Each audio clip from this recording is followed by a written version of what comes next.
Making అంటే చాలా బాగా ఉంది. దానికి ఆర్ఆర్ అయితే ఇందులో చాలామంది బెదిరే టైప్లో ఆర్ఆర్ ఉంది.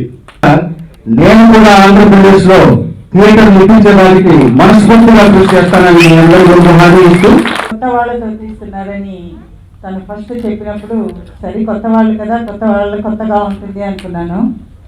కానీ ఏ కోసానా కొత్తదనం లేదు, అసలు కొత్త వాళ్ళు చేసినట్లేదు. ఇట్ ఈస్ అ వండర్ఫుల్, ఒక పెద్ద పిక్చర్ చూస్తున్నట్టు అనిపించింది. అసలు ఆ ట్రైలర్ చూస్తూ ఉంటే నిజంగా మర్చిపోయింది. Really it is wonderful, congratulations. చాలా బాగా చేశారు మీరు. చూసేంత వరకు మీరు అని నాకు చెప్పలేదు. సో ఇట్ ఈస్ రియల్లీ చాలా బాగుంది. సినిమాలో పాటలు రెండు పాటలు మాత్రం చిన్న అంటే 1 minute సాంగ్స్ మాత్రం ఉంటుంది. బ్యాక్గ్రౌండ్ స్కోర్ రీ రికార్డింగ్ ఎక్కువ స్కోప్ ఉన్న సినిమా అండి ఇది. Re recording, only re recording. చిన్న చిన్న సాంగ్స్ కూడా అక్కడక్కడ రీ రికార్డింగ్ బ్యాక్గ్రౌండ్ స్కోర్లో వస్తాయి. అయితే ఈ సందర్భంగా కాశీ విశ్వేశ్వరుడు యొక్క దీవెనలు మా టీం మొత్తం ముందు అందుకొని సినిమాను పూర్తి చేయగలిగాం. తర్వాత వేదిక మీద ఈ పెద్దల దీవెన కూడా మాకు అందాయి, చాలా సంతోషం. డైరెక్టర్ సూర్య గారు తపన మంచి టేస్ట్ ఉన్న వ్యక్తి అండి. తను దగ్గరుండి బ్యాక్గ్రౌండ్ స్కోర్ ఇప్పుడు ఉన్న ట్రైలర్కి బాగా రప్పించడం జరిగింది. దానికి వేద ప్రకాష్ గారు ఎక్కడ కాంప్రమైజ్ కాకుండా మంచి బడ్జెట్ ఇచ్చారు. శ్రీ నటరాజ లక్ష్మీ నరసింహస్వామి మూవీస్ బ్యానర్ అధినేత వేద ప్రకాష్, నా ప్రకాష్ లేకుండా ఈ ప్రాజెక్టు సాధ్యమయ్యే పని కాదు. ఎందుకంటే ఒక ప్రాజెక్ట్ చేద్దాం అనుకున్నప్పుడు నేను మొట్టమొదటిగా చెప్పింది కాశీ బ్యాక్డ్రాప్లో ఇంతవరకు ఎక్కువ భాగం ఆల్మోస్ట్ ఏంటంటే సినిమా మొత్తం 80% కాశీ బ్యాక్డ్రాప్లో షూట్ చేయడం జరిగింది అనమాట. కాశీ బ్యాక్డ్రాప్లో ఎందుకంటే మనం కొత్త వాళ్ళుగా చేస్తున్నప్పుడు మనకంటూ ఒక బ్యాక్డ్రాప్ ఉండాలి. సినిమాని జనాలు చూడడానికి ఏదో ఒక ఇంట్రెస్టింగ్ ఎలిమెంట్ ఉండాలి. అది కాశీని ఎందుకు తీసుకోకూడదు అని చెప్పేసి ఒక చిన్న ఆలోచనతో ప్రకాష్తో నేను పంచుకోవడం జరిగింది. రెండవ మాట లేదు, మీరు ఏమనుకుంటే చేసుకుంటూ వెళ్ళండి, మీ వెనక కూర్చుండాలి. ఇదే అని చెప్పిన మాట.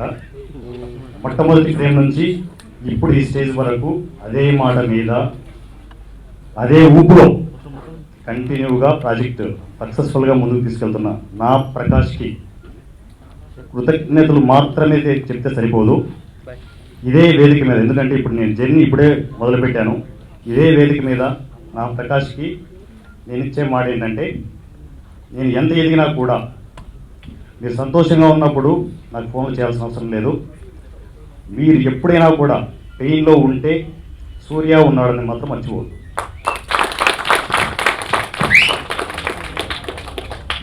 రెండవది, నన్ను కన్న మా అమ్మ గంగమ్మ, నా సంధ్య,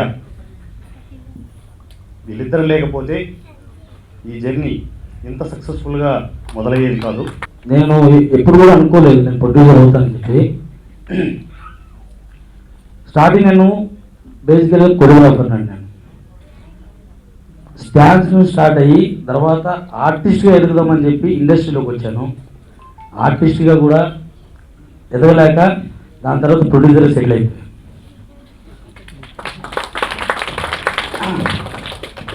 తెలంగాణ వచ్చినప్పుడు తెలంగాణ ఛాంబర్లో నేను ఫస్ట్ టైం ప్రొడ్యూసర్ కార్డు తీసుకున్నాను. నేను రామకృష్ణ గౌడ్ సార్ కూడా చాలా ఎప్పుడు కూడా మమ్మల్ని ఎప్పుడు ఆదరిస్తూ ఉంటారు. ప్రతి దానిలో కూడా ఇలా చేయి అలా చేయని చెప్పి తెలంగాణ ఛాంబర్లో నేను కార్డు తీసుకున్నాక ఫస్ట్ మూవీ నాది యాత్రికుడు. ఎప్పుడైతే సూర్య గారు వచ్చి ఈ సినిమా చేయాలి అని చెప్పేసి మేము ఇద్దరం ఫిక్స్ అయినప్పుడు నాకు వారణాసిలో షూట్ ఉన్నదన్న సంగతి నాకు నిజంగా తెలియదు. తను సగంలో నాకు వారణాసిలో షూట్ ఉందనంటే సరే చేసుకో పర్లేదు అని చెప్పేసి వారణాసి అంటే ఇటు పక్కన అనుకుంటాను. నాకు సడన్గా షాక్ ఇచ్చేటప్పటికి నేనేం చేయాలో అర్థం కాక వారణాసి దాకా వెళ్ళిపోయాను. వారణాసిలో కూడా సక్సెస్ఫుల్గా షూట్ చేసుకొని మళ్ళీ ఈ ట్రైలర్ లాంచింగ్కి ఇక్కడ వరకు వచ్చాము అండ్ రిలీజింగ్ కూడా అతి త్వరలో ఉంటుంది. యాత్రికుడు ట్రైలర్ చాలా బాగుందండి, సూపర్ సక్సెస్ అవుతుంది మూవీ కూడా.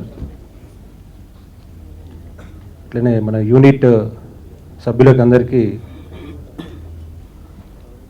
All the best. Cinema will be super success, ఘన విజయం సాధిస్తుందని కోరుకుంటున్నాను శివుని ఆశీస్సులతో. Thank you.